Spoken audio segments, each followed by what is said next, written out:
groupe des Nations des Libertés, M. Schaffhauser. Je voudrais d'abord remercier mes collègues, une fois n'est pas coutume, pour leur pertinence sur l'analyse du Congo et plus particulièrement M. Pittella. C'est un pays que j'aime beaucoup.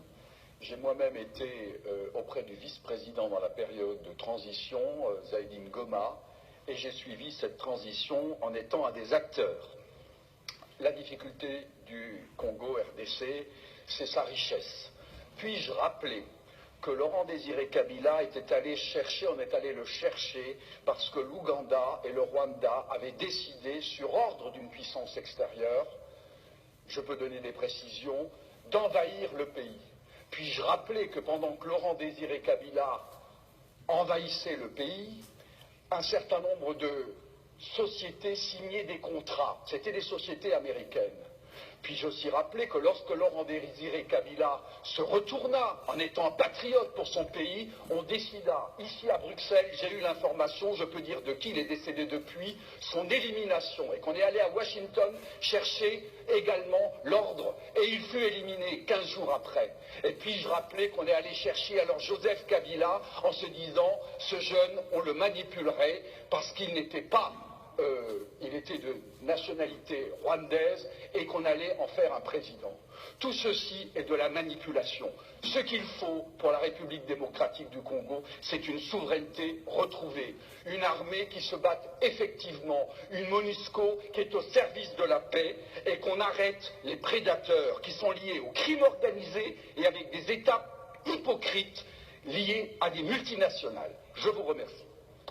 Chers compatriotes, je crois que vous venez de suivre cette vidéo de ce député belge, ce député européen belge, qui vient de tout dire sur l'identité réelle de Joseph Kabila, qui est un sujet rwandais, qui a été pris juste pour remplacer Mosé Laurent Désiré Kabila, qui venait d'être assassiné, parce que pour les Belges et les Américains, ils se disaient que ce jeune homme, nous pouvons le manipuler, c'est un sujet rwandais.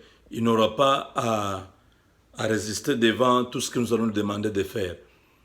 Donc, je vous ai toujours dit que l'homme blanc, donc, il est en train de mettre à notre disposition tous les éléments pour que nous puissions nous révolter. L'homme blanc nous a révélé sur toute la fortune de Joseph Kabila. L'homme blanc nous a montré même là où Joseph Kabila cache ses fortunes dans des Panama, partout là-bas. Toujours les mêmes occidentaux nous ont montré comment Joseph Kabila a beaucoup d'entreprises dans notre pays. Ils sont en train de s'enrichir, un enrichissement sans cause avec ses amis, avec sa famille, ainsi de suite. Donc toutes ces choses ici, nous ne pouvons même pas nous révolter, mes frères. Nous attendons encore quel signe, quelle preuve pour qu'on vous dise que ce monsieur-là, c'est un étranger, c'est un Rwandais. Nos politiciens congolais, les opposants, pourquoi vous ne pouvez pas adopter ce langage et commencer à vulgariser? Parce que ça, c'est un élément très, très important.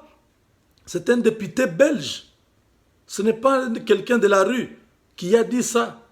C'est un officiel qui vous dit clairement que ce monsieur-là, c'est un étranger. Il ne peut pas être à la tête de notre pays.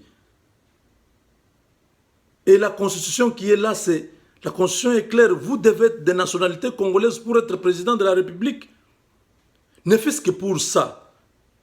Pourquoi vous ne pouvez pas accuser cet homme de haute trahison? Pourquoi vous ne pouvez pas dire au monde entier? Pourquoi vous ne pouvez pas commencer à vulgariser ce message à tous les Congolais, dire ça clairement, vous de l'opposition, pour dire, écoutez peuple congolais, le président de la République est un sujet rwandais, c'est un étranger. Pourquoi vous passez par 4 chemins? Jusqu'aujourd'hui, vous évitez de dire ça. Vous évitez de dire que c'est un sujet rwandais. Ce que les autres disent, vous ne le dites pas. Alors dites-nous, quelle est l'opposition que vous faites? Ou vous continuez à avoir toujours des formules de politesse, de courtoisie, où vous appelez toujours le président Kabila. Ce n'est pas un président Kabila, c'est M. Kanambe. C'est un sujet rwandais qui est à la tête de notre pays. Nous devons tous dénoncer ça et que la population puisse prendre son destin en main. Donc voilà, je ne voulais pas trop parler là-dessus parce que vous avez vous-même entendu comment Mosé a été froidement abattu parce qu'ils voulaient que le Congo puisse appartenir aux Congolais. Et ça, les multinationaux ne pouvaient pas. Les mêmes multinationaux qui sont en train de protéger ces messieurs jusqu'aujourd'hui, jusqu'au niveau de l'ONU, les multinationaux continuent à protéger ces gars. Et nous, Congolais, nous continuons à regarder. Pourquoi nous gardons cette MONUSCO-là dans notre pays? La patrie ou la mort, nous vaincrons.